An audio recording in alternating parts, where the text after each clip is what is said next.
YTN 뉴스라이더, 오늘은 먼저 의료 현장으로 가보겠습니다. 의대 증원에 반발해서 서울의 주요 대학병원 전공의들이 내일부터 자리를 비우겠다고 밝혔는데요. 이런 가운데 세브란스 병원 전공의들은 오늘부터 자리를 떠나고 있는 것으로 전해졌습니다. 이번 주에 본격적으로 의료 대란이 벌어질 것으로 우려되는데요. 정부는 잠시 후에 관계장 간 회의를 열고 대책을 논의합니다.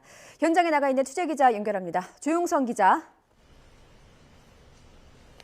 네, 신촌에 있는 세브란스 병원에 나와 있습니다. 네, 세브란스 병원 전공의들은 오늘부터 진료 현장을 떠나고 있다고요? 그렇습니다. 이곳 세브란스 병원에서 가장 먼저 집단 행동이 시작이 됐습니다. 전공의들은 오늘 아침 사직서를 내자마자 진료 현장을 떠나고 있는 겁니다. 이곳의 전공의는 600여 명에 이르고 전체 의사 수의 40%에 달해 막대한 진료 차질이 우려되는 상황입니다. 이 병원에서는 하루 수술 건수가 200건 정도로 일주일에 1,600여 건 이루어지고 있습니다. 병원 측은 이미 지난주 금요일부터 일부 수술을 연기하기 시작했는데요. 오늘부터 본격적으로 수술 일정을 조정하는 것으로 파악됐습니다. 진료 현장을 떠나는 전공의 규모에 따라 수술이 연기되는 사례는 더 유동적일 것으로 보이지만 막대한 차질이 불가피해 보입니다. 앞서 서울의 5개 주요 병원 전공의들은 오늘까지 사직서를 내고 내일 아침부터 진료실을 떠나겠다고 밝혔습니다. 서울대병원과 삼성서울, 서울아산, 서울성모병원 전공의들도 내일 아침 근무를 중단하기로 결정한 상태입니다. 이에 따라 이들 병원에서도 이미 수술 일정 조정에 들어갔고 일부 환자들에게도 수술 연기가 통보된 상태입니다. 정부가 파악한 자료를 보면 지난주 금요일 오후 6시 기준으로 700여 명이 사직서를 냈습니다. 의대생들의 단체 행동도 시작됐는데 원광대 의대생 160명이 전산으로 휴학원을 신청한 것으로 확인됐습니다. 나머지 의대들도 내일 집단 휴학계를 내기로 한 상태입니다. 우려했던 의료 대란이 현실로 나타나고 있는데 정부가 잠시 후에 대책회의를 열죠.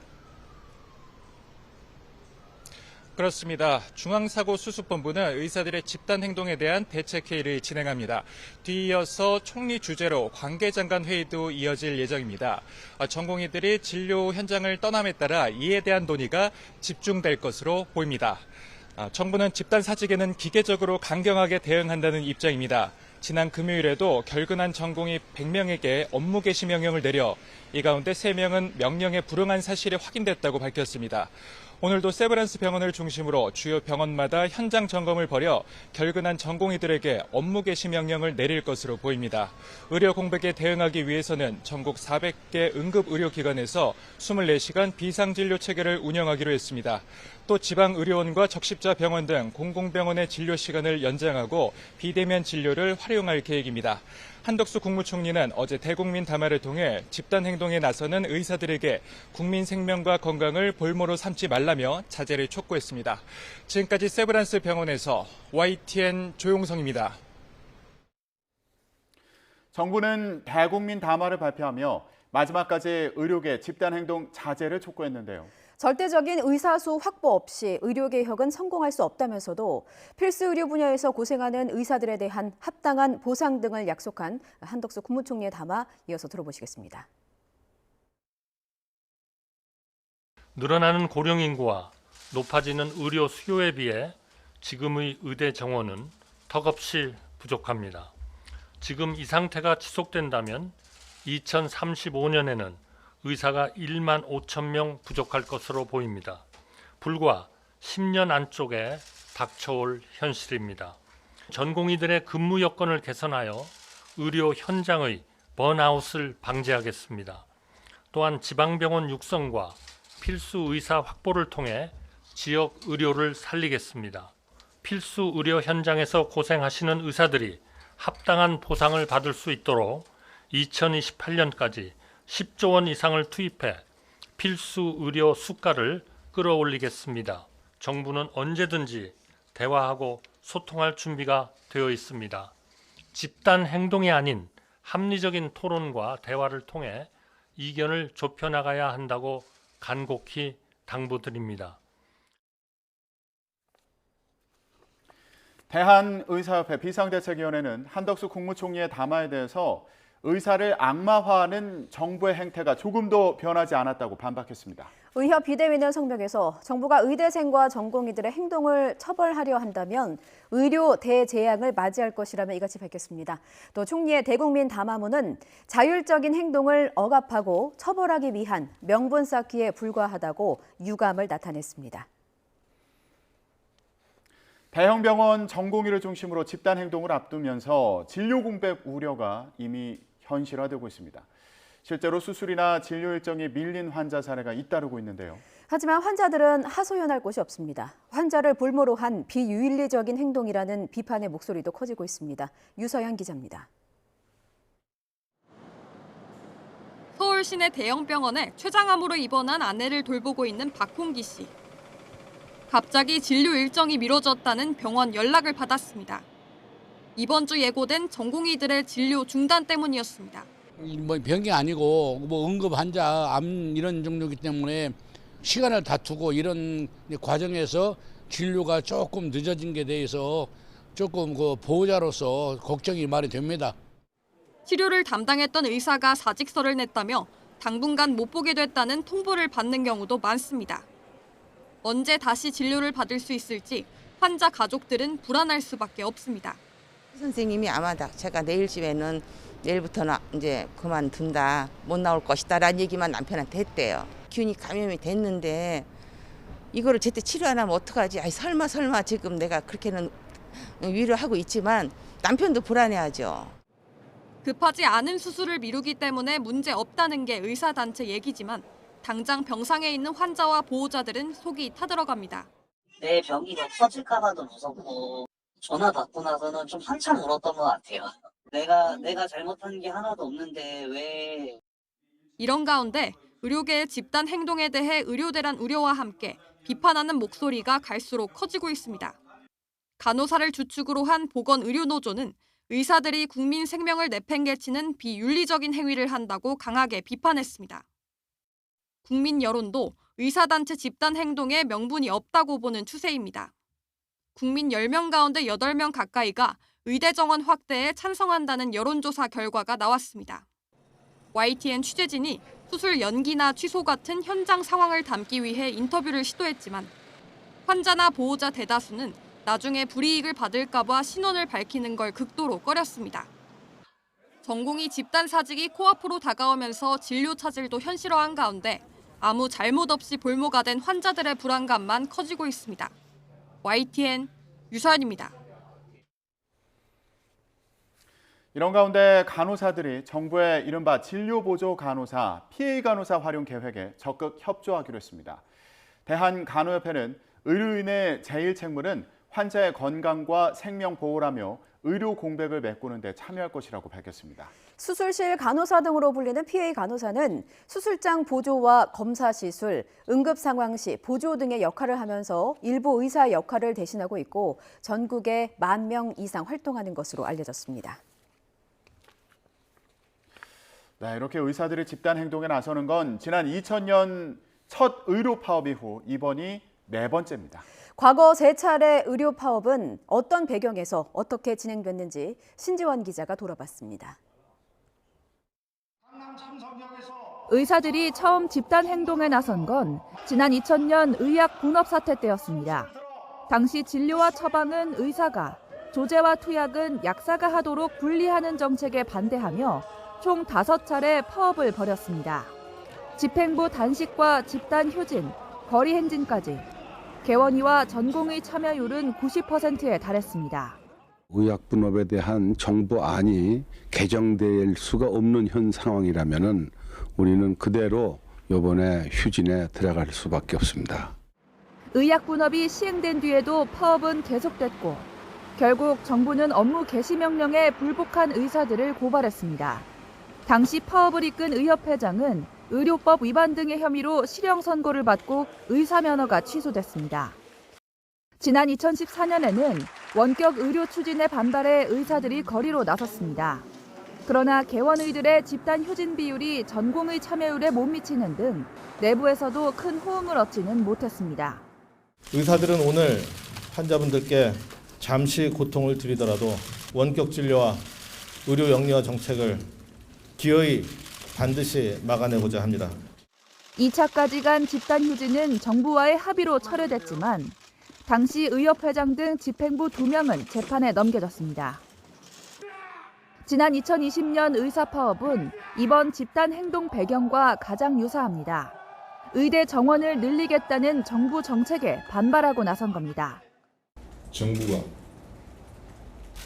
의료에 충분히 또는 조금이라도 소통하지 않고 일방적으로 의대 정원 증원의 확대, 공공의대 설립 이런 것들을 했기 때문입니다. 의사협회 파업에 의대생들이 국가시험을 거부하고 전공의들이 거리로 나서면서 파급력이 커졌습니다. 당시 정부는 업무 개시 명령을 내리고 고발에 나섰다가 코로나19 사태로 의료진 역할이 커지면서 한 달 만에 정책 철회에 합의했습니다. 그러나 바뀐 정부가 의대 정원 2,000명을 확대하기로 하면서 의사들이 4년 만에 다시 집단 행동에 나서기로 한 겁니다. 이번에는 정부 역시 물러서지 않겠다는 입장인 가운데 결국 이번에도 피해는 고스란히 환자들 몫이 될 것으로 보입니다. YTN 신지원입니다. 네, 이번 대치로 가장 큰 피해를 보는 건 환자들이죠. 하소연할 곳이 없는 이분들을 위해서 뉴스라이더가 자리를 마련했습니다. 잠시 후에 한국중증질환자연합회 관계자를 직접 만나보는 시간 마련했으니까요. 잠시만 기다려주시기 바랍니다. 네, 다음 소식 이어가겠습니다. 전남 목포에 있는 아파트에서 방화로 추정되는 불이 나서 20대 남성이 숨졌습니다. 경기 수원시와 김포시 등에서는 대형 화재가 잇따랐습니다. 임성재 기자가 보도합니다. 방 안 천장과 벽, 가재 도구가 검게 그을렸습니다. 전남 목포시 산정동에 있는 아파트 3층에서 불이 난 건 어제 오후 6시쯤. 집 안에 있던 20대 남성이 의식을 잃은 채 발견돼 병원으로 옮겨졌지만 결국 숨졌습니다. 경찰은 40대 남성 A씨를 방화 혐의 용의자로 긴급 체포했고 숨진 남성과의 관계를 포함해 정확한 범행 경위를 조사하고 있습니다. 어제 오후 5시 50분쯤에는 경기 수원시 권선구에 있는 자동차 정비소에서 불이 나 2시간 반 만에 꺼졌습니다. 다친 사람은 없었지만 2층짜리 정비소 건물 한 동이 불에 탔습니다. 오늘 새벽 1시쯤엔 경기 김포시 양촌읍 하군리에 있는 물류창고에서 불이 났습니다. 불길이 커지면서 소방은 한때 담당 소방 인력 전체를 동원하는 대응 1단계를 발령했습니다. 건물 주변으로 희뿌연 연기가 가득합니다. 어젯밤 경기 김포시 장기동 먹자골목에 있는 4층짜리 건물에서 불이 났습니다. 소방은 건물 외부 배전반에서 불이 시작된 것으로 보고 정확한 화재 원인을 조사하고 있습니다. YTN 임성재입니다. 오늘 새벽 2시 50분쯤에는 서울 방이동 주택가에서 변압기 설비 고장으로 수십 가구의 전기 공급이 자동 차단됐습니다. 일부 가구는 1시간 정도 정전 피해가 이어졌습니다. 한국전력공사는 주변 가구에 대한 전기 공급을 1분 만에 재개했다며 설비 진단을 통해 정전 예방에 노력하겠다고 밝혔습니다.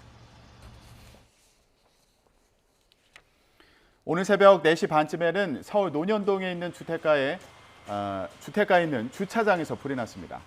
다친 사람은 없었지만 불피가 옮겨 붙으면서 차량 석 대가 일부 소실됐습니다. 불은 주차장 한켠에 쌓여있던 폐자재를 태운 뒤에 20분 만에 꺼졌습니다. 경찰과 소방은 재산 피해 규모와 화재 원인을 조사하고 있습니다. 오늘 24절기 중에 우수라고 합니다. 그렇습니다. 예, 전국 곳곳에 비가 내리고 있어요. 특히 남해안과 제주도에는 오전까지 강한 비가 집중될 것으로 보여서 주의가 필요합니다. 기상캐스터 연결합니다. 신미림 캐스터. 네, 상암동 야외 스튜디오에 나와 있습니다. 네, 지금 뒤로도 우산 쓰고 걷고 있는 시민들 모습 보이고 있는데 월요일 아침 출근길에 이렇게 비가 내리고 있네요. 네, 오늘은 눈이 녹아서 비가 된다는 절기 우수인데요. 절기답게 날씨는 무척 포근하지만 곳곳으로 비가 내리고 있습니다. 특히 남해안과 제주도를 중심으로는 시간당 20mm 안팎의 강한 비가 집중되는 곳도 있는데요. 비가 내리면서 가시거리도 짧고 도로도 많이 미끄러울 것으로 보이니까요. 출근길 교통안전에 각별히 주의하셔야겠습니다. 자세한 레이더 화면부터 살펴보도록 하겠습니다. 현재 전국 대부분 지역이 비구름의 영향을 받고 있습니다. 특히 경남 남해안에는 호우주의보도 발령 중인데요. 오늘 밤까지 경남 남해안에는 최고 60mm, 서울 등 그 밖의 지역에는 5에서 30mm의 비가 더 내리겠습니다. 비구름이 이불 역할을 하며 오늘 아침 큰 추위는 없는데요. 현재 서울 기온은 10.7도, 광주는 15도를 나타내고 있습니다. 한낮에도 서울은 12도, 대구는 21도까지 오르는 등 예년 기온을 크게 웃돌겠습니다. 오늘 밤부터 동해안에는 10cm 이상의 많은 눈이 예보됐습니다. 내일은 충청 이남 지방에 비가 내리겠고 모레는 다시 전국 곳곳에 비나 눈이 내리겠는데요. 눈비가 그친 뒤에는 고온 현상도 누그러질 전망입니다. 비와 함께 바람까지 강하게 불고 있습니다. 특히 남해안과 제주도에는 강풍특보가 발효 중인 만큼 시설물 관리와 안전사고에도 각별히 주의하셔야겠습니다. 지금까지 YTN 신미림입니다.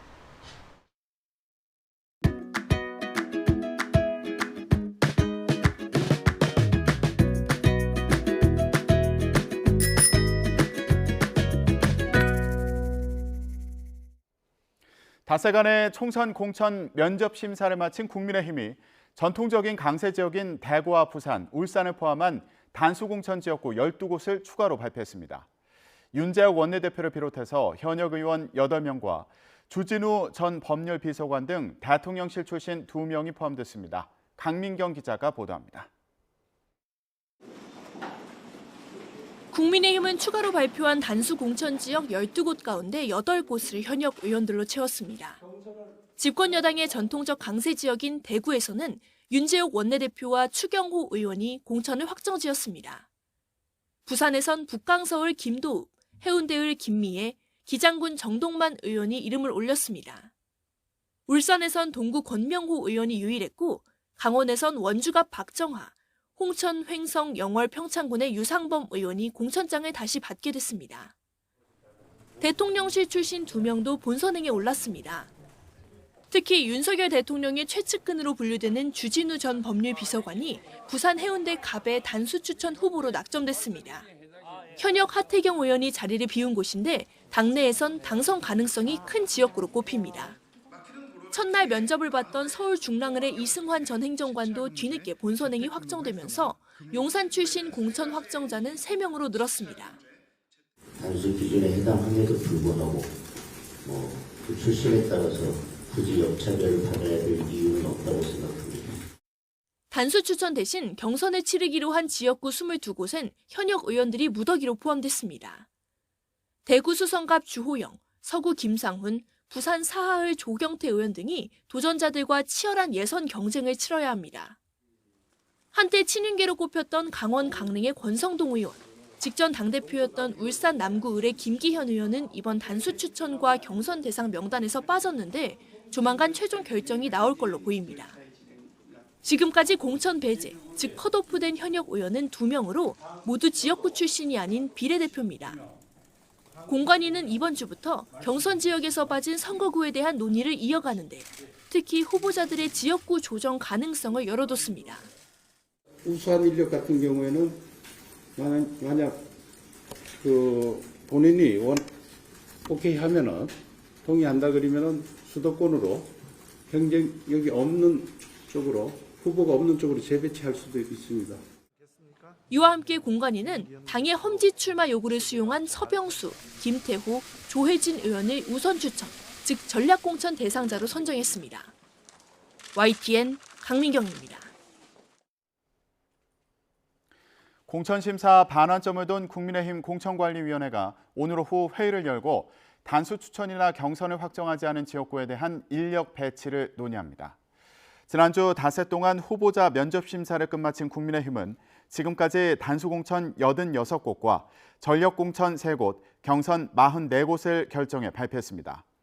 오늘은 수도권과 영남을 중심으로 인력 재배치를 집중적으로 논의한 뒤 이르면 내일부터 지역구 심사 결과를 추가로 발표할 방침입니다. 더불어민주당 공천관리위원회는 이르면 오늘부터 사실상 컷오프로 여겨지는 현역 의원 평가 하위 20% 대상자들에 대한 개별 통보를 시작할 방침입니다.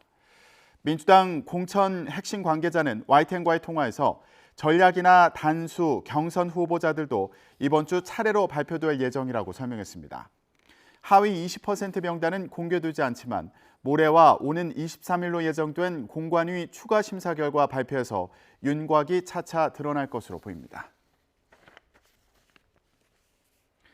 제3지대 통합세력인 개혁신당에서 선거운동 주도권과 또 배복주 전 정의당 부대표의 입당 문제를 둘러싸고 다툼이 거듭되고 있습니다.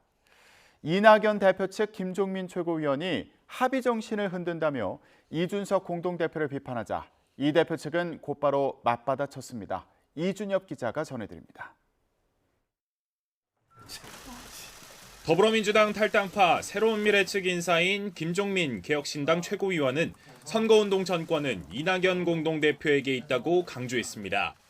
애초 통합 합의에서 총괄선대위원장을 이 대표로 정한 만큼 이준석 공동대표에게 권한을 넘겨주더라도 최고위원회 검토를 거치자는 겁니다. 이 합의의 원칙, 합의 정신을 깬다. 이거는 통합 합의를 흔드는 일입니다. 서로 간에 뭐 공개적은 아니더라도 내부적으로는 서로 간에 사과하고 양해하는 과정이 좀 필요하다고 봅니다. 이준석 대표가 배복주 전 정의당 부대표의 공천이나 당직 임명 가능성이 없다고 밝힌 데 대해서도 윤석열 대통령의 사천을 막겠다던 여당 대표 시절 초심으로 돌아가라고 지적했습니다. 배복주 전 부대표 역시 입장을 내 이준석 대표가 대화는 거부한 채 권력을 이용해 일종의 정치적 폭력을 행사하고 있다고 비판했습니다. 이준석 대표 측인 김용남 정책위 의장은 곧바로 맞받았습니다. 배 전 부대표의 입당 문제에 대해선 공천받을 가능성이 없다면 정확하게 말하라고 지적했고 통합 합의문상의 법적 대표인 이준석 대표가 전결로 정책 발표를 하겠다는데 여기에 어떤 문제가 있느냐고 반문했습니다. 그러면서 위 두 가지 이견을 놓고 최고위원회에서 표결에 붙이기로 합의했는데 구태여 하루 전에 기자회견을 연 것은 부적절한 처신이라고 비판했습니다. 통합선언 일주일 만에 그것도 법적으로는 합당이 마무리되지 않은 상태에서 개혁신당 내 세력 간의 파열음이 불거졌습니다. 정치적 색깔이 제각각인 제3지대의 화학적 결합이 과연 차질 없이 마무리돼 있지 의구심이 커지고 있습니다. YTN 이준엽입니다. 총선을 50여일 앞두고 국민의힘과 더불어민주당 지지율 격차가 오차 범위를 넘어선 여론조사 결과가 나왔습니다. KSOI 한국사회여론연구소가 CBS 의뢰를 받아서 지난 15일부터 16일까지 이틀 동안 전국 18세 이상 남녀 1,007명을 대상으로 조사한 결과인데요. 국민의힘 정당 지지도는 44.3%로 나타났고요. 더불어민주당 지지도는 37.2%로 조사됐습니다. 개혁신당은 6.6%, 녹색정의당은 1.2% 순이었습니다. 국민의힘과 민주당의 지지율 격차는 7.1%포인트로 오차 범위를 넘어섰습니다. 양당 대표에 대해 각각 조사한 결과도 보겠습니다. 한동훈 비대위원장에 대해서 일을 잘하고 있다고 생각하나 잘못하고 있다고 생각하나 이렇게 물어봤더니 잘한다는 응답이 53%로 나타났고요.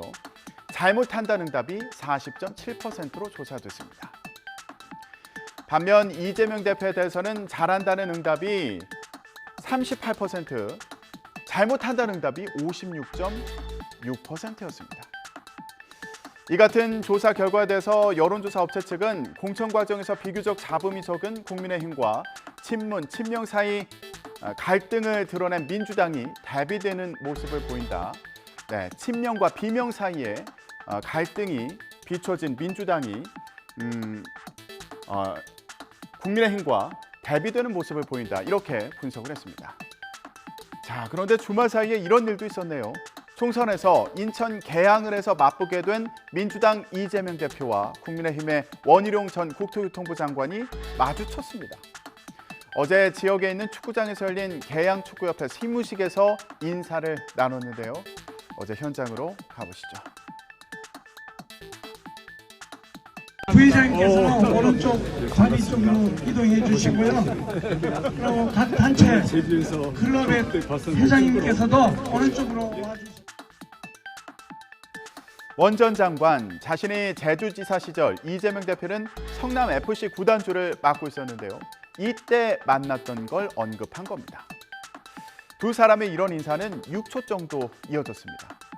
앞서 원희룡 전 장관은 지역에서 이재명 대표를 봤지만 인사도 하지 않더라며 이 대표를 향해서 마주치면 인사라도 합시다 이렇게 말하기도 했는데요.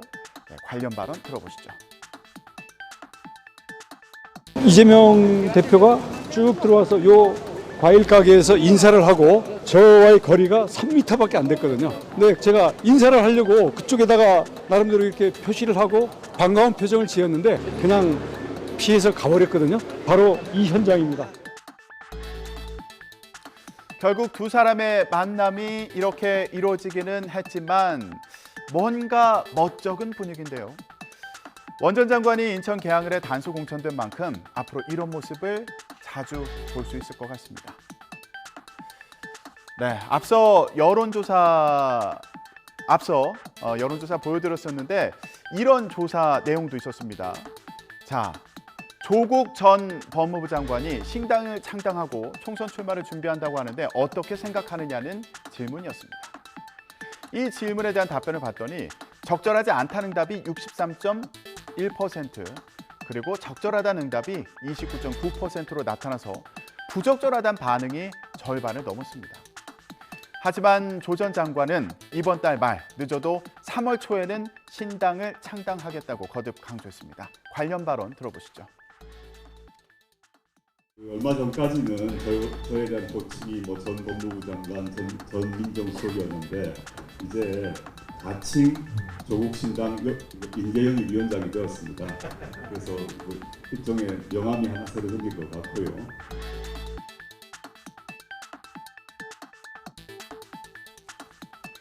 네, 제3시대 통합세력인 개혁신당에서는 선거운동 주도권과 또 배복주 전 정의당 부대표의 입당 문제를 둘러싸고 다툼이 거듭되고 있죠. 조금 전인 오전 8시부터 최고위원 회의가 열리고 있는데요. 갈등이 격화한 상태에서 만난 이낙연, 이준석 공동대표가 의견을 조율할 수 있을까요? 관심이 모아지고 있습니다. 지금까지 전국 브리핑이었습니다.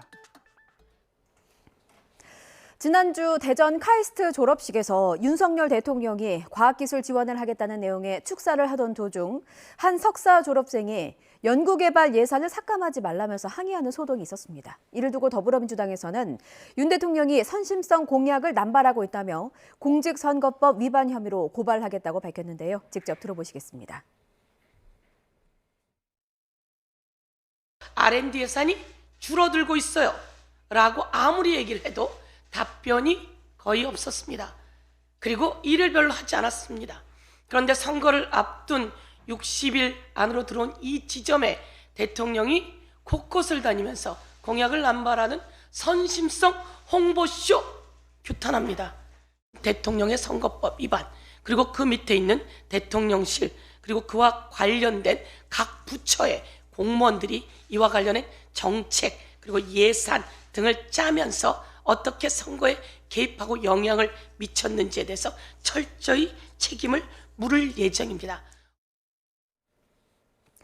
윤석열 대통령 부부는 어제 테드 서렌토스 넷플릭스 공동 CEO 배우 이정재와 한남동 관저에서 오찬을 함께했습니다.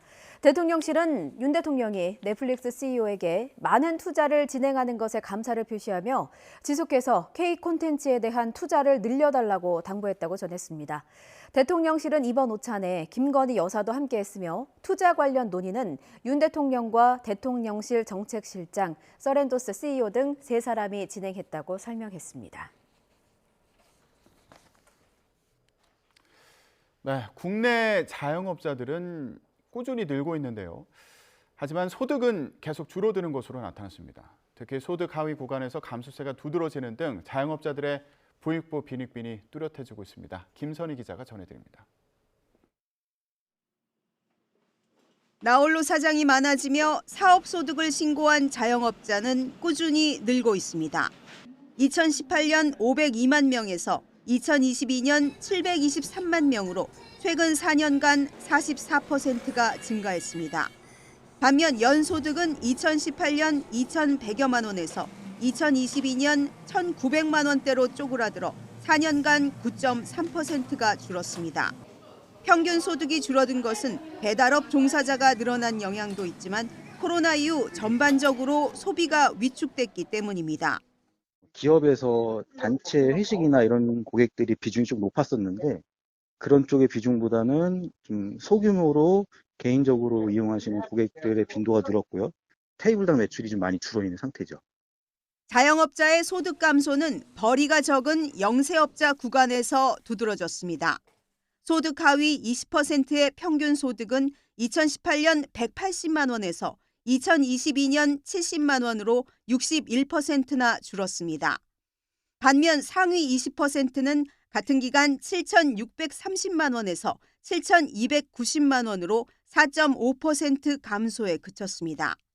상위 0.1%의 평균 소득은 16억 3천만 원에서 16억 9천만 원대로 오히려 3.6% 늘었습니다. 부익부 빈익빈 현상이 뚜렷한 겁니다. 자영업자뿐만이 아니라 일반 소득자 같은 경우에도 부의 불평등 또는 재산 불평등이 상당히 심화된 상황이라고 볼 수가 있겠습니다. 자영업자로 한정해놓고 보면은 불평등이 상당히 이제 심해져 있는 부분이라고 할 수 있죠. 설상가상 고금리 고물가가 계속되며 자영업자들의 빚 부담은 커지고 있습니다. 지난해 카드론 대환대출 잔액은 1년 사이 50% 늘어났고 다중채무자들의 연체액도 역대 최대치를 기록했습니다. YTN 김선입니다.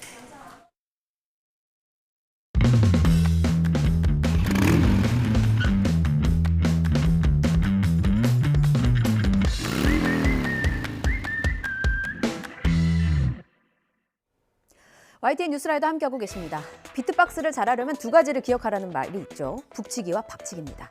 안전운전을 하려면 두 가지는 꼭 피하시는 게 좋습니다. 바로 칼치기와 새치기입니다. 새벽 시간 도심 도로에서 칼치기와 새치기로 난폭 운전을 하던 운전자가 사고를 내고 달아났습니다. 앞차 들이받고 공사장 가벽까지 들이받고 나서야 멈췄습니다. 차량에서 남녀 3명이 내렸는데 사고 수습도 안 하고 그대로 도주했습니다. 소유주가 운전한 것인지 차량이 절도를 당한 것인지 경찰은 여러 가능성을 열어두고 수사하고 있습니다. 김영수 기자입니다.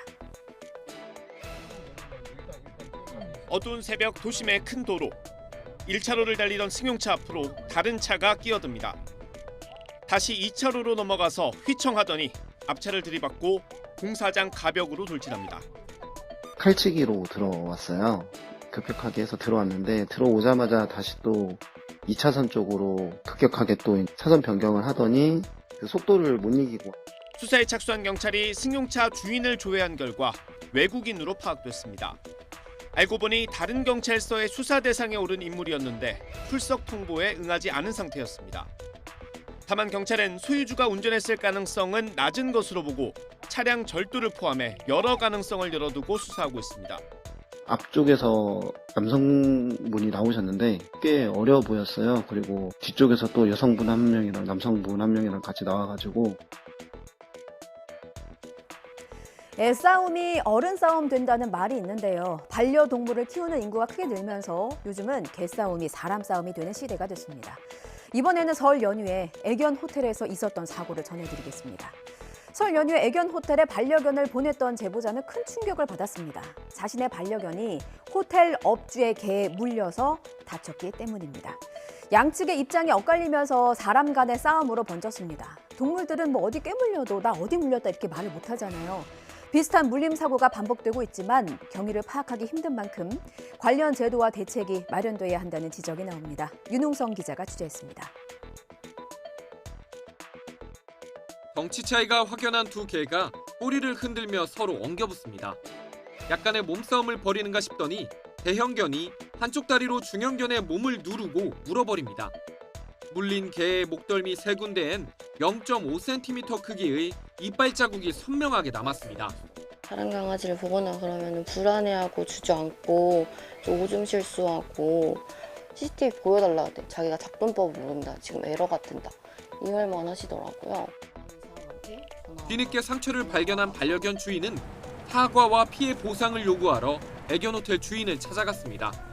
하지만 사고 처리 과정과 보상 금액 등을 놓고 양측 입장이 엇갈리면서 개 주인들 사이에 폭행으로 번졌고 결국 고소 등 법적 분쟁으로까지 이어지게 됐습니다.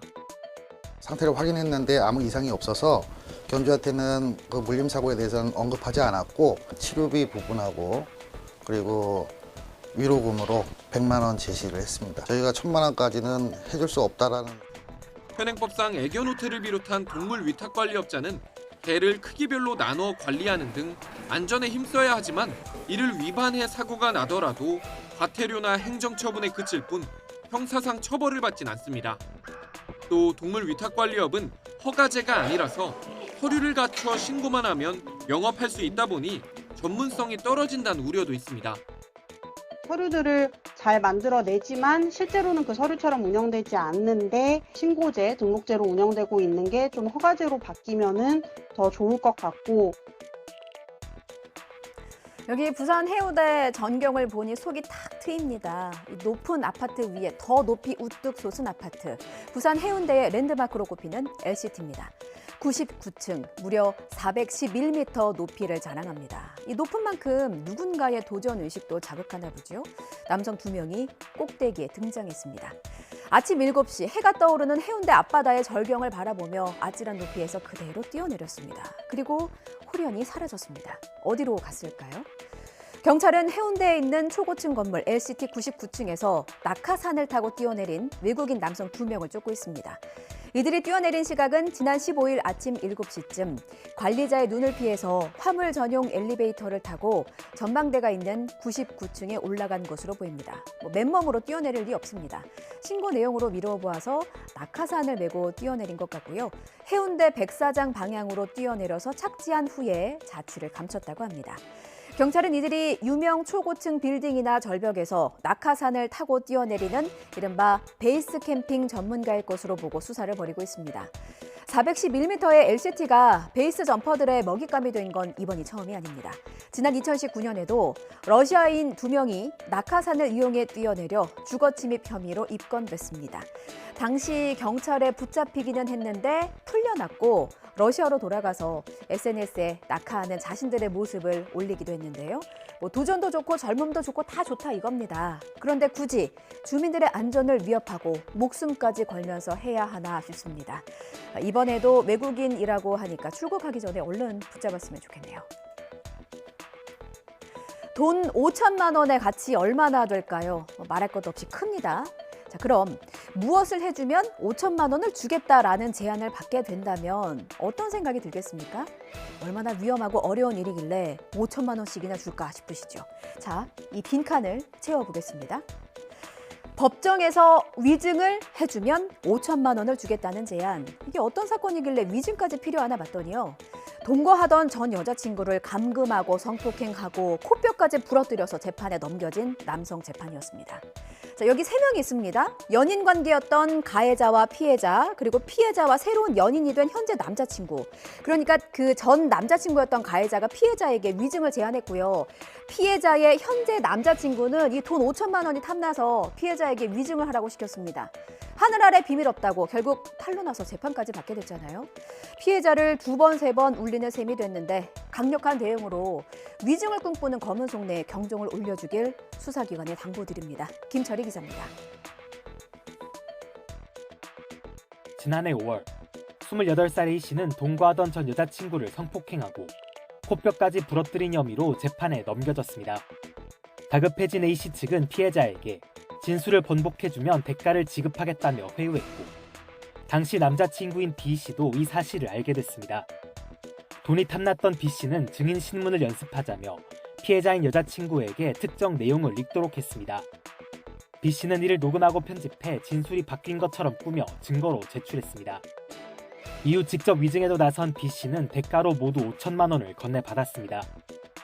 하지만 재판 과정에서 제출된 녹취록과 피해자 증언 등이 엇갈리면서 범행이 탄로났고 결국 B 씨는 증거 위조와 위증 혐의로 자신까지 재판을 받게 됐습니다.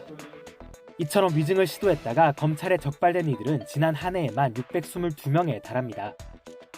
1년 전과 비교하면 20% 넘게 늘어났고 최근 3년 동안 위증 사범 적발 건수 역시 꾸준히 증가하는 추세입니다.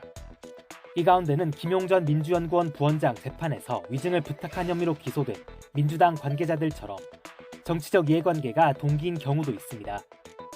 또 혈연 친분이 얽혀 있었거나 단순히 금전적 대가를 이유로 범행한 경우 등도 포함됐습니다. 검찰은 위증 범죄로 인해 무고한 사람이 처벌받거나 범죄자가 처벌을 피하는 등 사법 질서에 혼란이 생길 수 있는 만큼 철저한 수사로 배후 세력까지 뿌리 뽑겠다고 밝혔습니다. Ваша честь, я жду, я вам отправлю с номер своего лицевого счета, чтобы вы с вашей огромной зарплатой федерального судьи.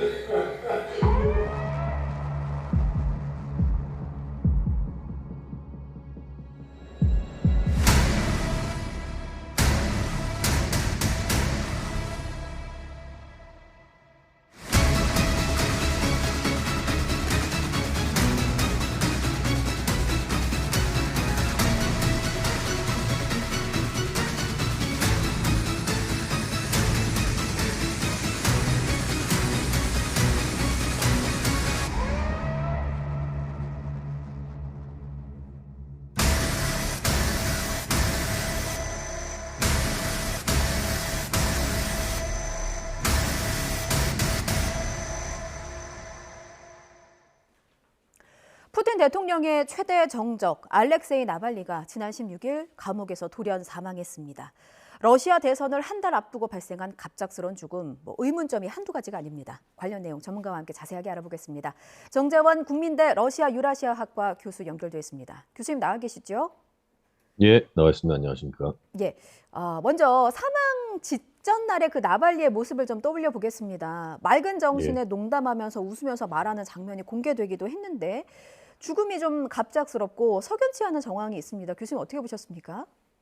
예, 일부 이제 보도에서 이미 많이 우리가 알고 있다시피 이 사망 직전에 웃음 농담도 하고 그랬던 장면들이 공개가 됐었습니다. 또 이제 그럼에도 불구하고 이제 산책 직후에 몸이 좋지 않아서 곧바로 의식이 잃었다는 것은 아무도 믿기 어려울 것 같고요. 예.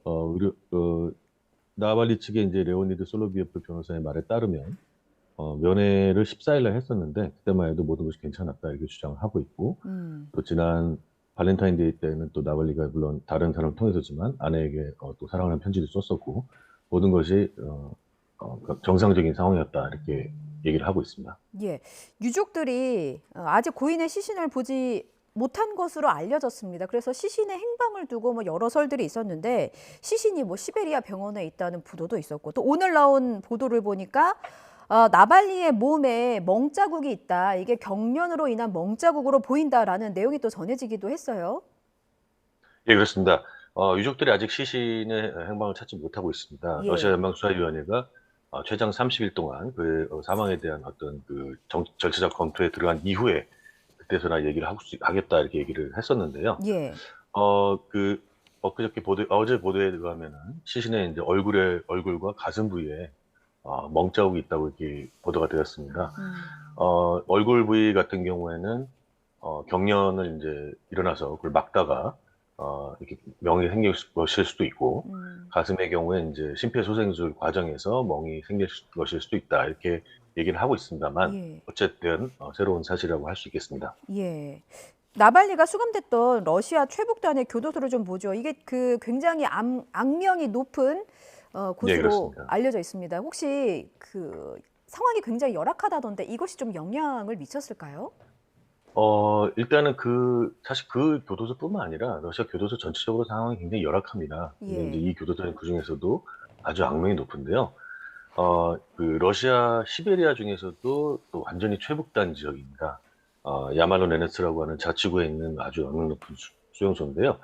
한겨울에 영하 20도 이하로까지 내려가고 여러 가지 난방이라든지 문제가 됐는데 그 자체가 중요한 것이 아니고 바로 이 나발리는 이 추위 속에서 하루에 한 4분의 1 정도 시간을 바깥에서 지내게 했다라는 그런 또 설도 있습니다. 즉 천천히 이 추위에 노출이 됐다라는 보도도 있는데요. 어쨌든 굉장히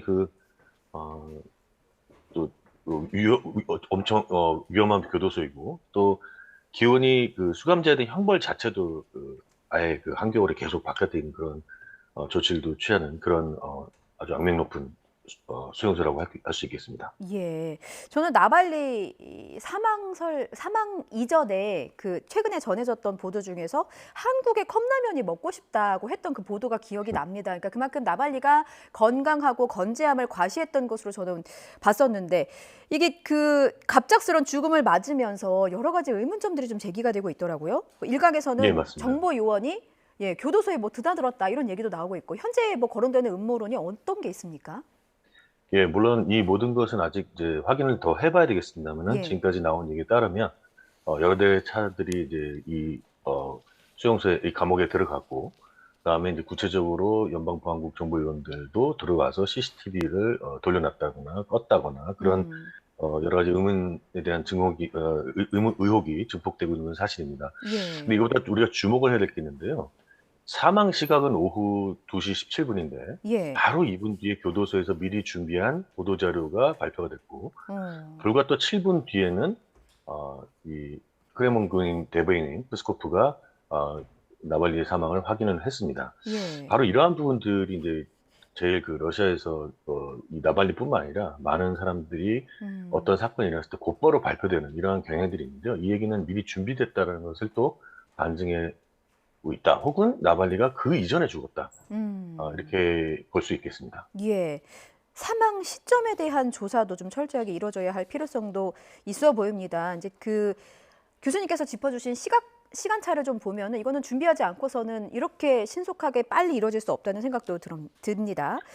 그 지금까지 반 푸틴을 외쳤던 인물들을 좀 살펴보면 최근 2년 사이에만 50명이 자꾸 의문스러운 죽음을 맞았습니다. 이게 그 최근에요. 푸틴 측근이었다가 반란을 일으켜서 사망한 프리고진 사망 당시에도 이런 음모론이 좀 나왔었고요. 푸틴이 찍히면 결국은 죽는다. 이런 말이 나오는 것도 좀 이상하리만큼 의문사가 굉장히 많은 것 같아요.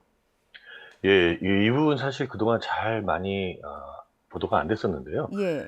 사실 그 좀 전에도 말씀해 주셨지만은 대표적으로 유명한 프리고진 같은 경우는 뭐 반란을 일으켰으니까 그렇다 치더라도 네. 그 전부터 예를 들면은 연방보안국의 전 연방보안국 직원이었던 망명 중이던 리트비넨코가 대표적으로 이제 사망을 했었고요.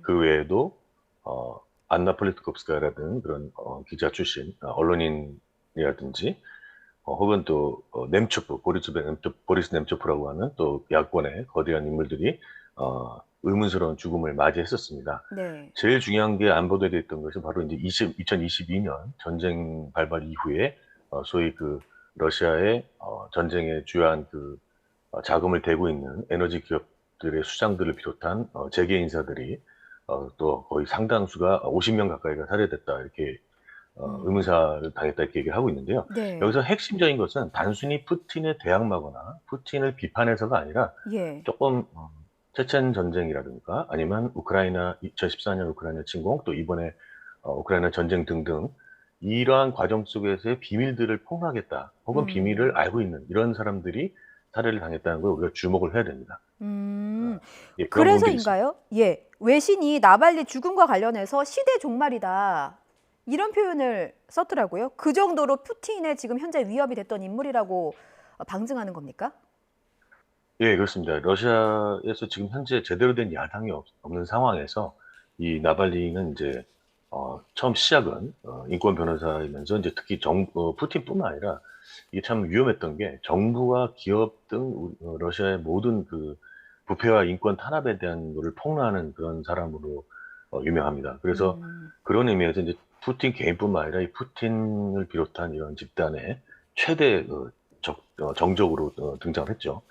잘 아시다시피 이제 시베리아에서 모스크바를 향하는 그런 비행기 속에서 독극물 중독 증상으로 이제 독일에서 치료를 받다가 러시아로 다시 귀국하는 일도 있었고요. 예. 또 어쨌든 끊임없이 우크라이나 전쟁에 반대하고 있었고 그래서 최근에 말도 안 되는 극단주의 선동죄라는 그런 흠모로 유죄 판결을 30년 이상 징역형을 받기도 했었습니다. 예. 나발리의 죽음으로 푸틴 책임론도 거세지고 있는데 지금까지 푸틴은 뭐 어떤 한 점도 거론하지는 않은 상황입니다. 근데 이게 침묵으로 봐야 할지 그렇다면 침묵이 푸틴 스타일인지 혹은 뭐 신중한 건지 속내가 좀 궁금합니다. 어떻게 분석하고 계세요? 네, 일단은 좀 충격적인 거는 방송에서도 거의 뭐 보도도 안 되고요. 예. 푸틴 개인도 지금 얘기를 하지 않고 있습니다만 주목해야 될 게 한 가지 있습니다.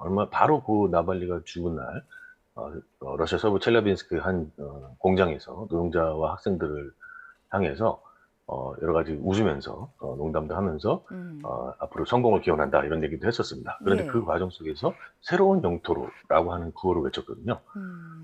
그것은 뭘 의미하냐? 결국 이제 이러한 상황은 단순히 이제 국내적인 것뿐만 아니라 대외적으로도 우리는 새롭게 얻은 우크라이나 내의 영토 그쪽에 대해서 우리가 여러 가지 관심이 있다. 이것은 포기할 수 없다. 이러한 어떤 전쟁과도 관련되어 있는 그러한 메시지를 줬다고 생각합니다. 즉, 이 상황 별로 중요하지 않다.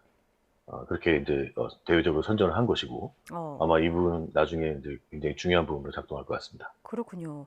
나발리의 죽음이 러시아에 어떤 영향을 미칠까가 상당히 궁금한데 교수님께서는 앞으로 상당 부분 중요하게 작용을 할 것 같다고 말씀해 주셨어요. 자, 그렇다면 러시아의 여론에도 어떤 영향을 미칠지도 궁금하고 나발리의 사망으로 푸틴 체제가 더 공고해질 것인가? 왜냐하면 이제 러시아 대선이 한 달 남짓이 남았거든요. 어떤 영향을 좀 줄 거라고 예상하십니까? 예, 나발리가 살아 있었어도 현재 러시아의 상황은 거의 뭐 나치 시대의 독일과 유사하기 때문에 쉽게 나발리가 승리하지는 어려웠을 겁니다. 푸틴이 압도적으로 이제 언론도 완전히 장악되고 있고요. 그래서 푸틴이 압도적으로 승리할 건 확실한데 따라서 나발리가 죽었어도 지금 현재 제대로 된 보도도 되고 있지 않고 큰 영향은 없을 것으로 보입니다. 특히 이제 중요한 거는 이제 현재 전쟁 중이지 않습니까? 예. 그래서 나발리가 죽었을 때 분명히 여론은 일정 정도 흔들릴 텐데 이러한 여론을 잠재우기 위해서 아마 우크라이나 전선에 대대적인 공격을 가하지 않을까. 그럼으로써 국내적 불만을 대외적인 어떤 애국주의 이런 선동으로서 무마하지 않을까 이렇게 좀 생각이 들고 결국엔 그러한 것을 바탕으로 해서 대선에서 이제 승리를 선언할 것으로 이제 예측되고 있습니다. 그렇군요. 우크라 전쟁 같은 시선을 좀 외부로 돌릴 것이다라고 전망을 해주셨는데 여론이 악화되고 있지 않습니까? 이 여론을 좀 잠재우기 위해서 그럼 푸틴은 어떻게 내부적으로 뭐 체포한다는 얘기도 좀 많이 들리고 있어서요. 어떤 식으로 좀 대응할 거라고 보십니까? 제가 봤을 때 이제 이번 일을 가지고 분명히 이제 예측을 했을 건데요. 예. 아마 언제나 그렇듯이 희생양을 만들어낼 수도 있고요. 꼬리 자르기를 할 수도 있고 또 본인은 어쨌든 상관이 없다 이런 식으로 할 수도 있습니다. 그렇게 해서 일정 정도는 내부적으로 조치를 취할 것이고 지금도 또 현재 시위자들이 벌써 400명이나 구금되지 않았습니까? 예. 한편으로는 강력한 탄압을 더 강화할 것 같습니다. 중요한 건 아까도 말씀드렸지만 우크라이나 쪽의 대규모 공세를 통해서 많은 것들을 무마시킬 것이고 예. 지금 완전히 장악된 언론을 통해서 적극적으로 그러한 선동을 할 것으로 예측이 됩니다. 그렇군요. 앞서 나발리의 시신을 아직 가족이 보지 못했다라고 저희가 짚었는데요. 나발리가 마지막으로 SNS에 그 남긴 글이 아내에 대한 사랑의 메시지였습니다. 그러니까 남편이 사망 소식이 전해졌을 때 그 아내는 위넨 안보회의 중이었어요. 남편의 맞습니다. 죽음을 전해 듣고선 이런 말을 했습니다. 우리는 푸틴과 푸틴 정부를 믿을 수 없다. 그들은 끊임없이 거짓말을 한다. 우리나라와 내 가족, 남편의 저지른 일에 대한 벌을 받을 것을 알길 바란다. 라는 입장이었습니다. 유족의 경우는 나발리의 시신을 볼 수 있을까요? 글쎄요. 이것도 뭐 예측하기 어려운데요. 예. 언젠가는 어떤 식의 형태든지 건네받을 수는 있을 수도 있겠지만 많은 게 이제 처리가 된 이후에 아마 건네받을 거나 아니면 제한적으로 시신을 보지 않을까 이렇게 싶습니다. 예. 자, 뭐 직접적인 원인이나 직접적인 연관성이 좀 드러나지는 않더라도 나발리의 죽음은 국제사회에서 뭐 푸틴의 고립을 좀 심화시킬 것이다라는 전망들이 나오고 있습니다. 국제사회에서도 비난을 계속해서 내보내고 있는데 앞으로 좀 관계가 어떻게 될까요? 전망 어떻게 하십니까? 예, 지금 그 국제사회에서 잘 아시다시피 이제 우르줄라 폰데라이덴 유럽연합 집행위원장이 즉각 나발리 죽음에 대한 러시아 책임을 묻지 않을 수 없다 얘기했었고 예. 또 조 바이든 미국 대통령도 강력한 비판했고 또 영국에서도 외교장관이 여러 가지 비판 성명을 냈습니다. 또 언론들도 연이어 이제 보도를 하고 있지만요. 안타깝게도 이러한 국제사회의 이러한 압박이 과거 러시아였다면 어느 정도 통했겠지만 지금 현재 러시아는 잘 아시다시피 전쟁 중이고 전쟁 타국의 영토를 20% 지금 장악하고 있지 않습니까? 이런 상황 속에서 국내의 어떤 시민사회도 완벽하게 억압돼 있고 예. 야당도 거의 없기 때문에 약간 시간 벌기 이렇게 나올 것 같습니다. 그러니까 결국 이미 고립되어 있는 상황에서 더 심화되기는 어려울 것 같고요. 또 중국 등 여타 국가들이 동조를 안 하고 있기 때문에 결국 러시아는 조금 시간 벌기로 해서 이 사태를 마무리 지은 방향으로 예. 분명히 조절할 것 같습니다. 앞으로 국제사회와 러시아의 관계도 좀 지켜봐야 할 것 같고 조금 부정적인 전망은 이제 그 내부 시선을 돌리기 위해서 우크라이나 전쟁에 조금 더 힘을 쏟을 것이다, 포화를 가할 것이다라고 전망을 해주셔서 그 점도 좀 먹구름이 드리운 것 같습니다. 교수님 말씀 오늘 여기까지 듣겠습니다. 지금까지 정재원 국민대 러시아 유라시아학과 교수와 함께했습니다. 말씀 잘 들었습니다. 예, 감사합니다.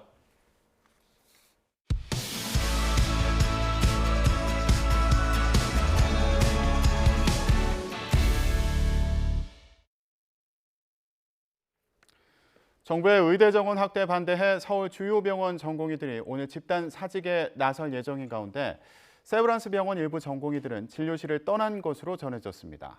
세브란스 병원 소아청소년과 등 일부 진료 과목 전공의들이 오늘 사직서를 제출하자마자 근무를 중단할 것으로 보이는데요.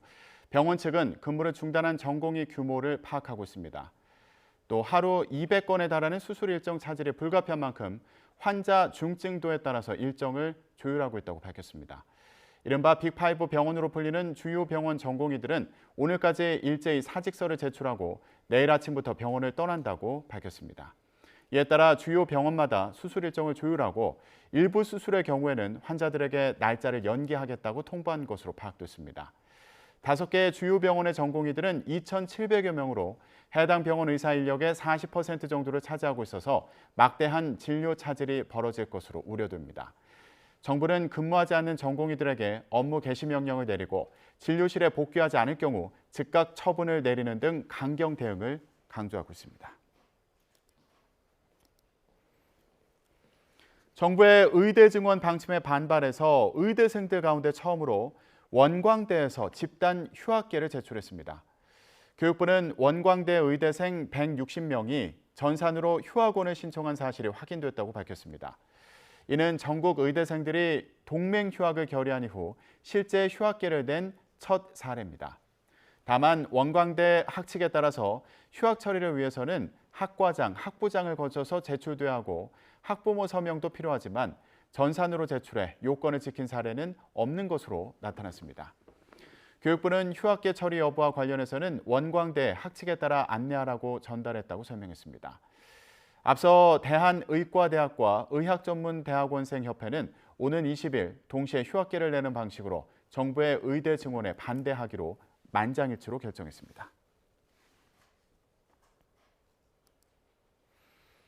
사직서를 냈던 전공의들에게 업무 개시 명령을 내렸던 정부가 수련병원의 전공의 근무 상황을 매일 보고하라는 명령을 내렸습니다. 보건복지부는 최근 주요 수련병원의 전공의 사직과 연가, 근무 이탈 등을 파악할 수 있는 자료를 매일 한 차례씩 제출하라고 명령했습니다.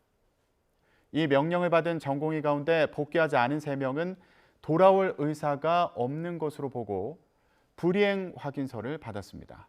업무 개시 명령을 따르지 않으면 관련법에 따라 3년 이하 징역이나 3천만 원 이하 벌금형에 처할 수 있고 명령 불응에 따른 고발로 금고 이상의 판결이 나오면 면허가 취소될 수 있습니다. 간호사를 포함해 복지시설 노동자들이 소속된 보건의료노조는 범국민 행동을 제안했습니다. 보건의료노조는 국민 생명이 위협받아서는 안 된다며 의사들이 집단 진료 중단을 막기 위해서 국민 촛불 행동을 진행하자며 대국민 호소문을 발표했습니다. 노조는 의대 증원이 필수 의료와 공공의료 붕괴를 막기 위한 국가적인 과제고 국민의 요구라고 강조했습니다. 또 응급실과 수술실, 중환자실 등에 종사하는 의사들의 진료 중단은 국민을 죽음으로 내모는 행위라며 집단 행동을 하더라도 필수 업무는 유지해야 한다고 주장했습니다. 의대 증원을 두고 정부와 의사들이 강대강 대치 중인 가운데 진료나 수술 일정이 연기되는 등 의료 대란이 현실화하는 모습입니다. 이런 상황에서 가장 큰 피해를 보는 건 하루하루가 절박한 환자와 보호자들이겠죠. 그래서 오늘 저희 뉴스라이더에서는 환자들의 얘기를 직접 들어보는 시간 마련했습니다. 한국중증질환자연합회 안선영 이사와 함께 자세한 얘기 나눠보겠습니다. 네, 안녕하십니까? 안녕하십니까? 네. 자, 일단 안 이사님도 지금은 건강하게 계시지만 네, 그렇습니다. 이전에 투병하셨다고 들었어요. 네. 예, 어떤 상황이셨나요? 그때 저 같은 경우에는 사기로 넘어가는 상황이었고요. 저도 이제 좀 급한 상황이었습니다. 그래서 이번 사태가 좀 남달리 느껴지는 이유가 만약에 제가 지금 수술을 앞둔 상황에서 이런 일이 생겼다 그러면 정말 크게 좌절할 것 같거든요. 더군다나 너무나 상식적으로도 알고 있지만 1기, 2기, 3기, 4기에 대한 그 온도가 환자들이 그 병명을 알게 된 온도가 굉장히 달라요. 예, 그런데 만약에 3기를 넘어섰다 그러면 우선은 다른 데로 전이가 됐다는 얘기인데 그런 상태에서 수술까지 미뤄진다 그러면 가족들까지도 굉장히 많은 부분에서 좌절감을 맛보실 겁니다. 10년 전에 암 투병을 네, 그렇습니다. 하셨고 현재는 1년에 한 번 검진 받으신다고 그렇습니다. 들었어요. 예, 지금은 건강한 상태신 네, 거죠? 지금 감사하게도 건강합니다. 예. 이전에 그런 투병 생활을 하셨던 만큼 지금 환자분들이 겪을 그런 두려움이나 어려움에 네. 대해서 많이 공감하고 계신 상황인데 조금 전부터 샌프란스 병원의 전공의들이 병원을 떠났다는 소식이 전해지기도 네. 했습니다. 예. 그렇습니다. 환자 당사자들은 지금 어떤 감정이 가장 클 것 같으세요? 두려울 겁니다. 우선은 원망하기 전에 두려울 거예요. 왜냐하면 암 환자들은 사실은 수술을 할 수 있다라는 건 또 하나의 기회로 여겨지거든요. 네. 그리고 또한 지금 이제 수술에만 집중돼 있는 것보다 주기를 맞춰야 되는 항암 치료 문제도 있어요. 추적 치료 문제도 있고요. 네. 네, 그리고 이제 만약에 넘어간다 그러면 지금 제가 이제 같이 움직이고 있는 한국 아토피 중증 협의회 같은 경우에도 네. 지금 산정특례에서 6개월마다 한 번씩 재검사를 통해서 산정특례 혜택을 또 받아야 되거든요. 그렇지 않으면 6개월 동안 이 모든 부담이 가족에게로 돌아가요. 그러니까 암 환자들의 문제가 아니라 그러니까 중증으로 속해 있는 분들은 지금 여러 가지 면에서 두려우시고 그리고 문자로 받았던 날짜가 기약이 없는 부분 때문에도 2중, 3중으로 힘드실 거예요. 지금 상황은. 예. 자, 그러다 보니까 지금 여러 개 환자 단체가 모여서 네. 한국중증질환자연합회라는 걸 구성을 했고 네, 그렇습니다. 지난 15일에는 공동으로 성명도 발표를 네, 하셨습니다. 그렇습니다. 예. 일단 이 단체가 어떤 단체인지 설명을 좀 해주시죠. 지금 우선 저희가 지금 이제 많이들 그 병명은 들어보셨을 겁니다. 저희가 이제 한국 다발 골수종 그 환우회가 있고요. 예. 그리고 루게릭 연맹이 있고요. 예. 그리고 암환자 권익 협의회가 있고 그리고 아까 말씀드린 아토피 중증 연합회가 있고요. 그리고 폐섬유종 관련해서 이제 저희 환우회 그리고 췌장암 환우회가 있습니다. 예. 이제 그 명칭으로 보시면 전부 다 중증이고 굉장히 오랫동안 치료받아야 되는 그 대상들이세요. 환자들이세요. 그리고 그 환자들의 가족들이시고. 그래서 이번에 이제 사실 이런 의료의 문제가 의사들의 문제가 의협의 문제가 이번이 처음이 아니시잖아요. 그러다 보니까 이번에 저희 이제 협회에서도 성명서를 발표하면서 예. 환자들의 가족과 그리고 환자들의 입장을 대변하고자 했습니다. 예. 자, 서울의 주요 5개 병원의 전공의들이 오늘 집단 사직서 제출을 예고한 상황인데 네. 뭐 수술이 취소된다거나 뭐 연기된다거나 아니면 다른 병원으로 옮겨야 된다거나 이런 통보를 받는 경우들이 실제로 지금 있다는 있습니다. 보도들이 있잖아요. 네. 예, 혹시 파악한 사례들이 계신가요? 지금 있으신가요? 이제 이러한 사항들 같은 경우에는 한 기대들이 있기 때문에 한 이틀 정도 더 걸린다고 보시는 게 더 정확하실 것 같고요. 이틀이 걸린다는 건 뭐가 우선은 이틀이 걸린다는 거죠? 정부에다 기대를 하고 협회에도 기대를 하는 거죠. 예. 그만큼들 간절하신 거예요. 그러시고 이제 지금 저희도 취합된 게 지금 하루에 어제 같은 경우에 사전 예고나 이제 이런 부분이었는데도 불구하고 18건 이상 이제 접수가 돼 있습니다. 근데 그게 이제 전부 다 아까 말씀드렸던 것처럼 막막한 문구들이에요. 입원이나 아니면 수술이나 이런 부분에 대해서도 차후에 고지한다라는 내용과 그리고 일정이 변경되셨습니다. 뭐 이 정도의 문자들이 일방적으로 들어오고 있는 상황입니다. 예. 아, 그러면 뭐 수술이 예정되어 있다가 갑자기 연기가 된다거나 아니면은 뭐 다른 병원으로 옮겨야 되는 네. 그런 상황에서 이제 환자분들 같은 경우는 굉장히 절박할 수도 있겠다. 네, 맞습니다. 예. 혹시 그런 분들의 목소리를 직접 들어보셨나요? 어제도 통화를 2군데와 했고요. 그리고 여기 아까 말씀드린 저희 중증협의회 이 안에 계신 분들과도 통화들이 있었습니다. 네. 뭐라고 하시던가요? 막막해들 하십니다. 어떻게 될 것 같으냐. 지난 2020년도랑 똑같이 그렇게 될 것 같으냐 아니면 이게 더 길어질 것 같으냐라는 질문이 제일 많았습니다. 아, 근데 지금 협회 측에서도 뭐 상황이 어떻게 될지 장담할 네, 수 없는 그렇습니다. 상황이니까 뭔가 확답을 하기는 어려우셨겠어요. 네. 확답은 어렵죠. 그게 제일 어렵습니다, 사실은. 예. 근데 대학병원 같은 경우에는 진료라든가 수술 일정을 잡는 게 쉽지는 않지 않나요? 굉장히 어렵죠. 그 암 환자 제가 이제 암 쪽에 있다 보니 그 암을 좀 대표적으로 말씀드리면 원래 이제 암이라고 진단명을 받고 나면 환자들은 그때부터 스트레스 상황이 돼요.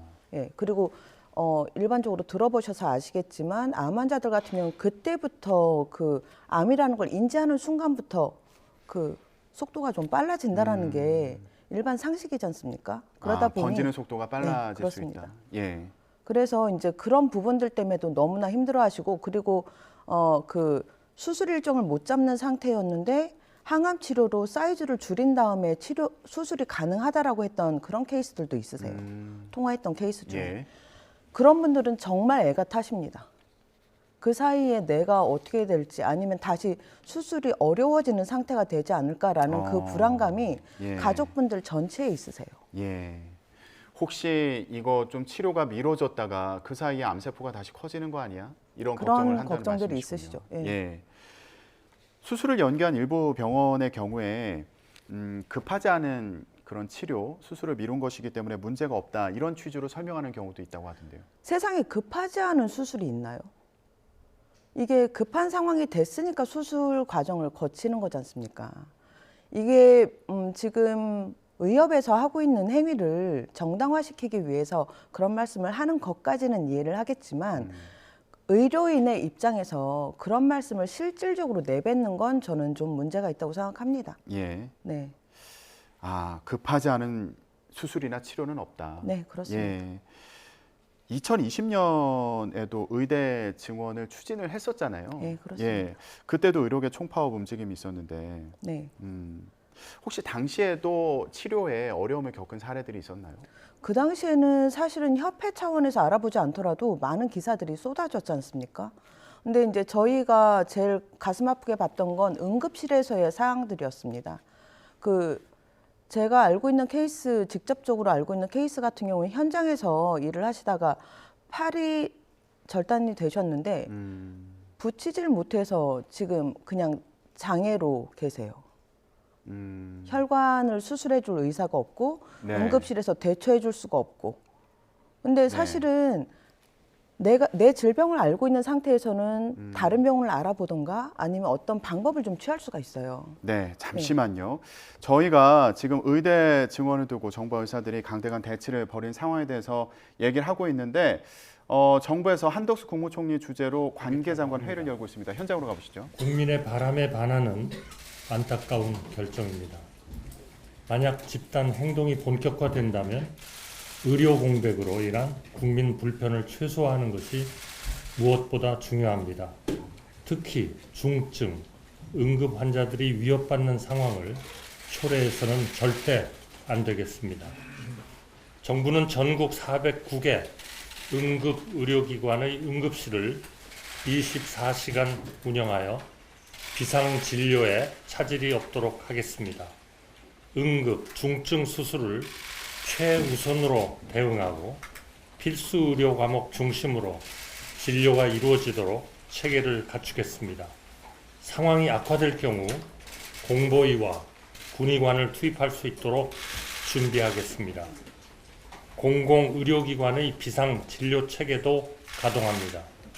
97개 공공병원의 평일 진료 시간을 확대하고 주말과 공휴일에도 진료하도록 하겠습니다. 12개 국군병원 응급실을 민간에 개방하고 필요시 외래 진료까지 확대하겠습니다. 또한 만성, 경증 환자분들이 의료기관 이용에 어려움이 없도록 집단 행동기간 동안 비대면 진료도 전면 허용할 계획입니다. 복지부, 행안부, 교육부, 국방부, 보훈부 등 관계부처는 병원별 비상진료 준비 상황을 철저히 준비해 주시고 점검해 주시고 문 여는 의료기관과 비대면 진료 이용 정보를 국민들이 알기 쉽게 충분히 안내해 주시기 바랍니다.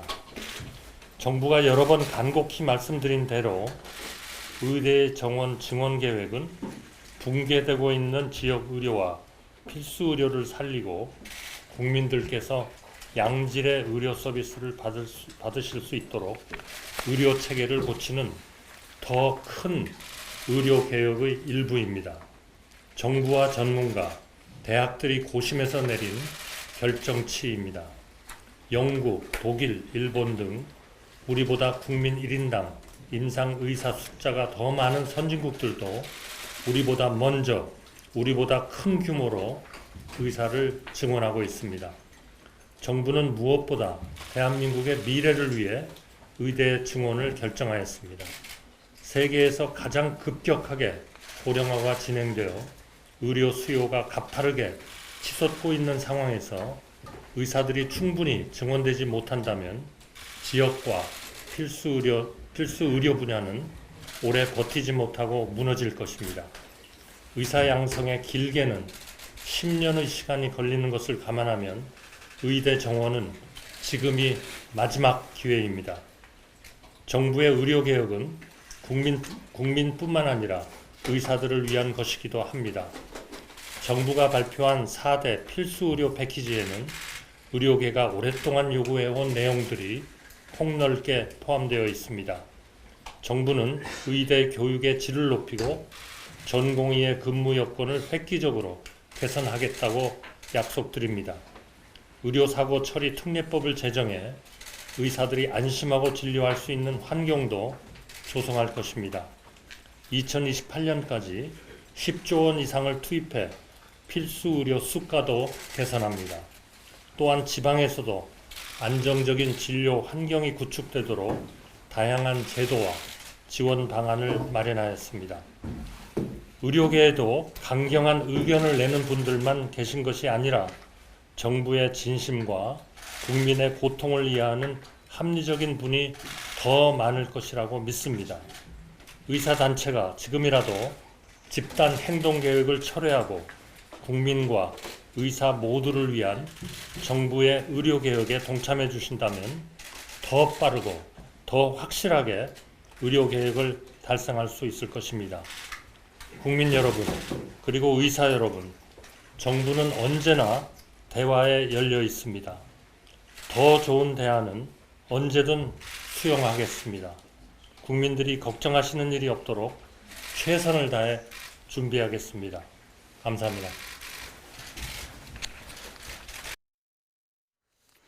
네, 의료계 집단 행동과 관련한 한덕수 국무총리의 발언 함께 들어보셨습니다. 간단히 내용을 정리해 보면, 네, 조금 전에 저희가 화면 전송에 문제가 있었는데요. 이 부분 양해 부탁드리겠습니다.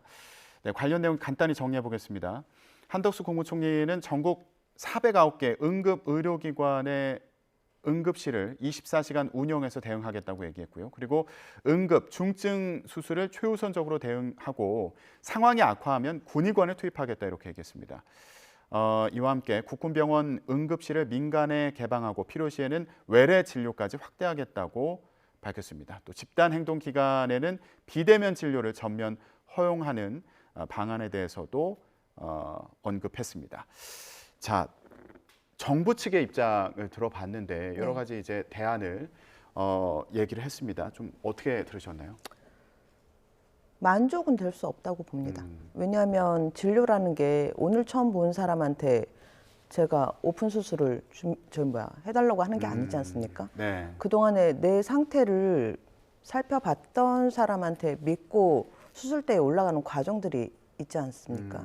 그러니까 뭐 일반 진료나 그런 부분들은 가능하다고 생각을 합니다. 예. 그런데 어떤 교류, 그러니까 내가 믿을 수 있는 환경이 구성돼야 되는 만약에 좀 위험한 환자분들 같은 경우에는 그래도 좀 미온적일 거라고 생각이 들 거라 봅니다. 예, 일단 정부에서는 응급 환자들에 대해서 어떻게 대응할지 이런 부분에 대해서 조금 집중을 한 것으로 보이는데 기존에 뭐 중증 환자들 같은 경우에는 꾸준히 치료를 받아온, 진료를 받아온 의사 선생님들이 있을 텐데 그분들에게 진료와 치료를 받지 못하는 부분에 대해서 좀 걱정을 하시는 거예요. 불안해하실 거예요. 그리고 한 가지 좀 이제 어떤 결정을 내린 거는 좋지만 사실은 이게 저희가 2000년도부터 계속 의협과는 여러 가지 일들이 있었지 않습니까? 그리고 의사들의 증언을 계속 요구는 해왔었어요. 그리고 2020년도를 기억해봐도 지금 같은 상황으로 치달았었습니다. 근데 의협이 지금 얘기하는 부분들, 그리고 정부에서 왜 의사들이 확대돼야 되는지에 대해서 이유를 얘기하는 부분도 2020년도랑 뭐가 달라진지는 모르겠습니다. 정부는 그동안의 경험에 의한 데이터가 있을 거고요. 예. 그러면 그 데이터를 기반으로 해서 저희 같은 작은 협회들도 본격적으로 시작되고 이틀 정도 뒤에 큰 문제들이 이제 우려되는 문제들이 계속 나올 거라고 짐작할 수 있거든요. 예. 근데 정부에서 그동안에 이런 과정들을 처음 겪는 게 아닌데 이런 식으로밖에 긴급 대처하는 방식으로밖에 가지 못한다라는 건 예. 저는 좀 국민들만 피해를 보고 있다라고 생각을 합니다. 예. 의협의 태도도 사실은 2020년도 그리고 2000년도 그때부터 지금까지 변하지 않았어요. 어떤 본인들, 그러니까 의협에 조금이라도 문제가 될 것 같으면 그냥 우선 선배들 지원받아서 교수님들이 현장 나와서 진료하면서 전문의들이 빠져나가는 그런 형태를 취하면서 예. 계속 애로가 있다는, 그리고 그 안에서 중증 환자들은 말라 죽어가고 힘들어 죽어가고 괴로워 죽어갑니다. 예. 그거를 지금 정부에서는 몇 번을 봤어요. 예. 김대중 대통령, 그리고 노무현 대통령 때, 그리고 박근혜 대통령 때, 그리고 문재인 대통령 때. 그때를 봤으면 복귀되는 게 없을까요? 이거를 긴급조치라고 발표한다라는 건 제가 그 환자들의 가족 입장에서 본다 그러면 예. 몰랐냐고 묻고 싶어요. 예. 그렇기 때문에 저는 의사들도 제가 환자 입장에서 의사들도 잘못을 했지만 정부의 대처도 너무 미온적이다라고 생각하는 게 제 입장입니다. 예. 저희 협회 입장입니다. 예. 미온적이라는 말씀은 사실 의대 증원 같은 경우에는 이전부터 요구가 있었고 그렇습니다. 그리고 정부에서도 꾸준히 추진해온 그 정책인데 네. 이런 충돌 상황을 예견하지 못한 거냐. 네. 예. 다른 방식으로 네. 추진할 수는 없었냐. 더군다나 갈등을 최소화하는 방식으로 지금 추진할 수는 없었냐. 이 갈등은 2020년도에 이미 전 정부와 협의가 된 사항들이에요.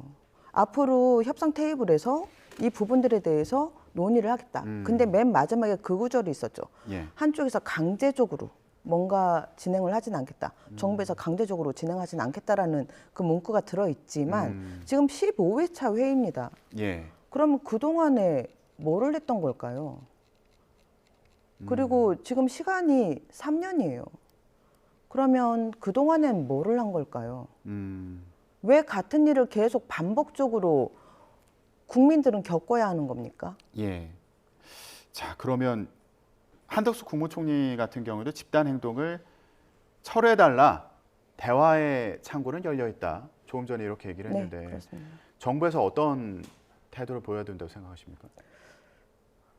저는 그 협회 내에서도 지금 약간 분쟁이 있다고 들었습니다. 그러니까 협회에서 지금 어떤 정부가 얘기하는 여러 가지 의사들을 확대해야 되는 이유에 대해서 공감하는 분들이 있다고 들었고요. 예. 그리고 그 부분 때문에 지금 협회를 믿을 수 있다 없다 이걸 가지고 또 내부에서 이야기가 있다고 들었습니다. 그러면 정부에서는 좀 더 적극적으로 정말로 이 안에서 피해를 보는 건 아픈 국민들이에요. 아파질 국민들이고. 네. 그러면 정부에서 좀 더 적극적으로 만약에 정말 협상 테이블에 데리고 올 거면 지금 뭐 뉴스를 통해서 계속 뭐 해외의 사례는 어떻고 뭐 이렇게 계속 하는 것보다는 직접 테이블에서 16회차 회의를 하고 17회차 회의를 해서 빨리빨리 정리가 돼야 되지 않겠습니까? 예. 그리고 전 세계적으로 봤을 때도 의사들이 느는 거는 국민들도 공감하실 거라고 봅니다.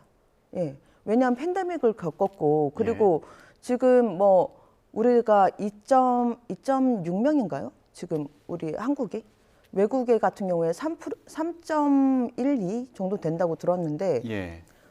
뭐 그렇게 크게 모자라지 않다? 근데 왜 모자라야 하죠, 의사가? 좀 남으면 안 되는 겁니까? 의협의 입장을 이해를 못 하겠다라는 거예요. 앞으로 팬데믹을 한 번, 두 번 겪을 게 아닌데 의사가 좀 넉넉하면 안 되는 겁니까? 그게 왜 합의가 안 되는지 저로서는 잘 이해가 안 됩니다. 네. 자, 정부에 대해서도 이거 좀 더 차근차근 갈등 없이 이 의대 증원을 추진했어야 하는 거 아니냐고 지적을 해주셨고요. 네. 그리고 의협에 대해서도 의사 단체에 대해서도 의사 수를 늘리는 걸 왜 무조건 반대하느냐 네. 예, 이런 취지의 지적을 해주셨습니다. 자, 중증질환자연합회에서 만약에 이번 파업으로 인해서 만약에 환자들의 생명에 뭐 지장이 생기는 경우가 있다면 반드시 책임을 묻겠다 이렇게 경고를 하셨습니다. 어떤 대응 방안을 생각하고 계신가요? 지금 2020년도를 본다 그러면 그 당시에도 환자들 입장에서는 의료 파업 때문에 사망한 게 맞지만 의사들 입장에서는 수술이 늦어져서가 아니라고 얘기했던 케이스들이 좀 있습니다. 그리고 소송 중에 있는 사건도 있습니다. 예. 그런데 이번에도 아마도 이런 방식으로 간다 그러면 정말 환자들께서 생명을 걸고 잘못되는 경우들이 발생할 거라고 생각합니다. 응급실이든 아니면 저희 같은 중증 질환자들 사이에서든. 이제 그렇게 된다 그러면 그때는 지금 뭐 법적인 그런 이야기들이 지금 한 군데서만 나오고 있지만 이번에는 살 확률을 걸고 수술 대기 상태에서 만약에 문제가 발생한다 그러면 저희 협회 차원에서도 정확하게 예. 책임을 찾도록 예. 할 겁니다. 예. 자, 앞서서 정부 측과 그리고 의협 측에게 모두 메시지를 내셨는데 전공의들 같은 경우에 이제 오늘부터 바로 네. 현장을 떠나는 경우들이 생기잖아요. 네. 이분들께 또 하고 싶은 말씀이 있으실까요? 우선은 저는 의학 쪽에는 전공이 아닙니다. 근데 이거 관련해서 제가 하나 봤던 게 히포크라테스 선서라는 거예요. 거기에 세 번째를 보니까 내 환자를 놓치지 말라고 되어 있어요. 물론 그 안에는 뭐 나와 같은 직업을 가진 사람들을 뭐 형제처럼 대하겠다, 뭐 선배에 대한 예우 뭐 이런 것도 나오지만 생명입니다. 생명이에요. 우리나라에서 의사를 부를 때 두 가지 호칭으로 부르죠. 의사라고도 부르지만 의사 선생님이라고도 부릅니다.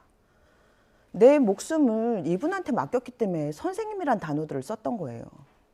근데 그 가치를 모른다 그러면 생명의 무게를 어떻게 아는 거겠습니까? 저는 조금 더 근본적인 고민들을 해주셨으면 감사하겠습니다. 의사들의 정원은 앓고 있는 환자들과는 상관이 없어요. 환자들 입장에서는 좀 더 넓게, 좀 더 멀리 가지 않고 내 주변에서 안정적으로 치료받고 싶습니다. 네. 내가 암에 걸렸다라는 거, 일기라는 거 알면서도 서울까지 쫓아가야 되고 이런 거 원자력 병원에 예약하느라고 아는 사람 아름아름 알아보고 이 과정 거치지 않고요. 내가 살고 있는 지역에서 마음 놓고 치료를 받고 그래서 내가 지역으로 귀농을 하고 싶을 때도 내가 큰 병은 아니어도 내가 급한 의료 행위를 받아야 될 때는 마음 놓고 받을 수 있다 그러면 예. 내가 지역으로 내려가는 거, 지방에 내 삶의 거처를 옮기는 거에 대한 두려움도 저는 훨씬 줄어들 거라고 봅니다. 예. 네, 그래서 좀 합리적으로 사고들을 해주셨으면 감사하겠습니다. 그리고 이 안에는 제일 피해를 보는 건 환자들입니다. 정말 애면불면하고 있는 환자들이 계세요. 그분들한테 희망을 주는 결과들을 내주셨으면 정말 감사하겠고 예. 피해가 절대적으로 없었으면 하는 예. 부탁을 좀 드리겠습니다. 예. 자, 의사들도 지금 의료 현장을 떠날 게 아니라 정부와 좀 더 근본적인 해법에 대해서 논의를 해줬으면 좋겠다 이런 네. 취지의 말씀이셨습니다. 네, 지금까지 한국중증질환자연합회 안선영 이사와 함께 얘기 나눴습니다. 말씀 고맙습니다. 감사합니다.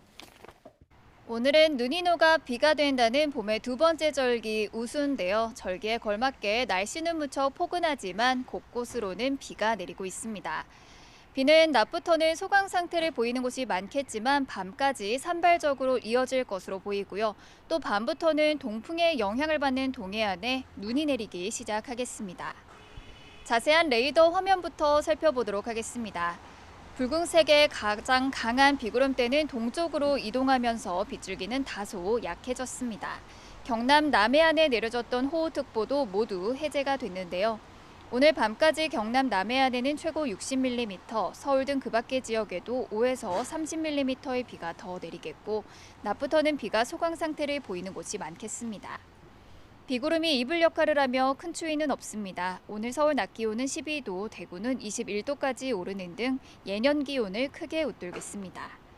오늘 밤부터 동해안에는 10cm 이상의 많은 눈이 예보됐습니다. 또 내일은 충청 이남 지방에 비가, 모레는 전국 곳곳에 비나 눈이 내리겠고요. 내일부터는 기온이 하강세를 보이면서 날씨가 다시 쌀쌀해지겠습니다. 또 비와 함께 바람도 강하게 불고 있습니다. 특히 남해안과 제주도를 중심으로는 여전히 강풍특보가 발효 중인 만큼 시설물 관리와 안전사고에 각별히 주의하셔야겠습니다. 지금까지 YTN 신미림입니다. 뉴스라이더는 여기까지입니다. 저희는 내일 뵙겠습니다. 고맙습니다.